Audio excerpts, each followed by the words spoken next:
তো স্যার ঘুম থেকে উঠে যাদের কোমর ব্যথার প্রবণতা রয়েছে বা প্রিভিয়াসলি হয়েছিল, তাদের সকালে ঘুম থেকে উঠে এক্সারসাইজ করার কি কোনো বিশেষ রোল রয়েছে, এবং সেক্ষেত্রে কোন ধরনের এক্সারসাইজ করার পরামর্শ দেবেন? জি, আপনার সকালে ঘুম থেকে উঠে কোমর ব্যথা হয়েছে, তাহলে বিছানা থেকে উঠতে গেলে আপনার ব্যথা হবে, তাহলে আপনার কাজ কি হবে?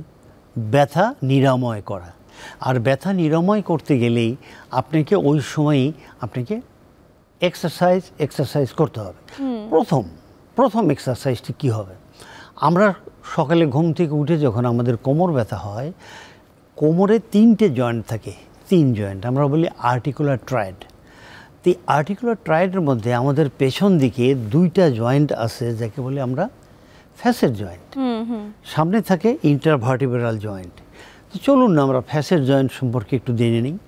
ফ্যাসেট অবশ্যই ইনভলভ থাকবে আপনার যখনই টোটাল মুভমেন্ট হচ্ছে না, ব্যথা হচ্ছে। এই ফ্যাসেট জয়েন্টকে সুস্থ করার জন্যে প্রথম এক্সারসাইজ, খুব সুন্দর এক্সারসাইজ কি?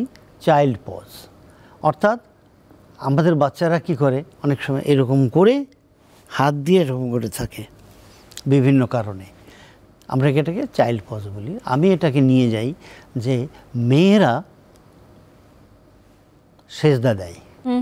আমাদের দেশে মেয়েরা যখন সেজদা দেয়, তারা তাদের বুক, মাথা, পেট এগুলো একদম নিচে লাগিয়ে দেয়। আমরা যখন দিতে গেলে হাতের উপর চাপ দিয়ে আমরা একটু ফাঁকা রেখে সেজদা দিই, ওনারা লাগিয়ে সেজদা দেয়।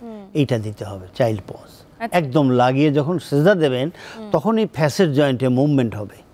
ফ্যাসেট জয়েন্ট আগে সামনে পেছনে হবে। ও পিছনে আছে না,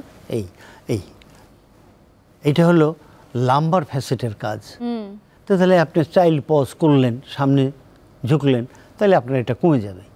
এরপরে চলে আসতে হবে আপনাকে সিঙ্গেল লেগ স্ট্রেচিং, অর্থাৎ আপনি পেছনের মাংসকে স্ট্রেস করবেন।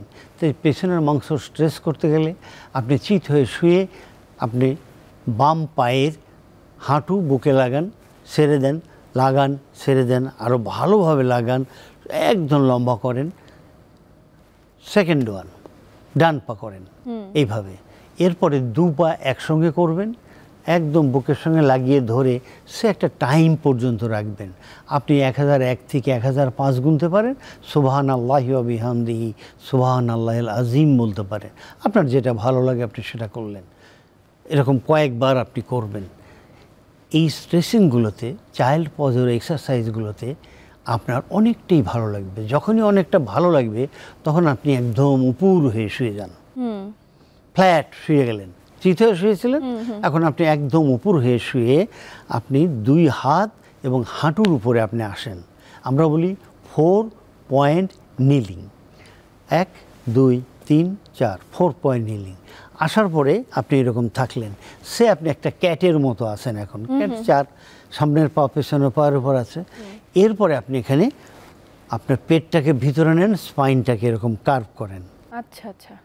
আবার মাথাটাকে উঁচু করলেন, স্পাইনটাকে নিচের দিকে কার্ভ করলেন, আবার এটা করলেন। এটাকে আমরা এক্সারসাইজটাকে আমরা বলি ক্যাট অ্যান্ড ক্যামেল।